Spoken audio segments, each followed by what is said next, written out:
اساسگزار صلح و وحدت ملی پیشوای ملت پرزیدنت جمهوری تاجیکستان محترم امامعلی رحمان و پرزیدنت جمهوری ازبکستان محترم شوکت میرزیویف در شهر گلستان ولایت سوخت از جمعیت سهامی کشاده قالین‌های غیرقوم دیدن نمودند.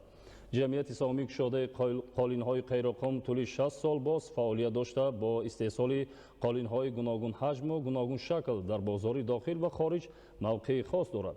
نخست سران دولت‌های تاجیکستان و ازبکستان محترم امامعلی رحمان و محترم شوکت میرزیویف با فعالیت خطهای استحصالی کارخانه شناس شدند. اطلاع داده شد که سال 2018 در دایره برنامه رشد قالین‌بافی در جمهوری تاجیکستان برای سالهای 2014-2020 از کشورهای بلژیا، آلمان و فرانسه تجهیزات استحصال رشته پلی‌اتیلنی پتی قالین وارد گردیده و نصب کرده شده است. در این خط استحصالی 70 نفر اساساً زنان و دختران محلی فعالیت می‌کنند. راه اندازی نمودن استحصال اشیای خام، قاصر رشته با تأمین گردیدن کار منتظم استحصالات و رقابت‌پذیری محصولات در بازار کاهش یافتن ارزش اصلی آن، اینچنین تأسیس جایهای نوی کاری مساعدت نمود. در دایره همکاری‌های سودمند دو جانبه جمهوری تاجیکستان و جمهوری ازبکستان قسماً اشیای خام برای استحصال رشته به کارخانه از این کشور همسایه وارد کرده می‌شود.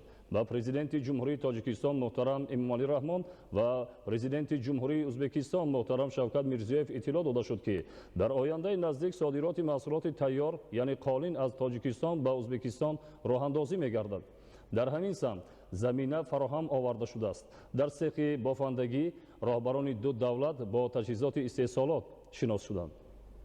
تجهیزات بافندگی زمانوی می باشد. اگر تا دوران صاحب استقلالی حاصلناکی مهنت یک کارمند در کارخانه 1384 متر مربع را تشکیل میداد، پس این نشانداد در حال حاضر با زیاده از 5960 متر مربع برابر شده است. تفاوت در این دوره 4.3 مراتب زیاد می باشد. در جمعیت سهامی کشاده قالین‌های غیرقوم با پیشوای ملت محترم امامعلی رحمان و پرزیدنت جمهوری ازبکستان محترم شوکت میرزیویف توسط مانیتور شرایط موجوده بناهای معموری و معیشی برای کارمندان معرفی کرده شد.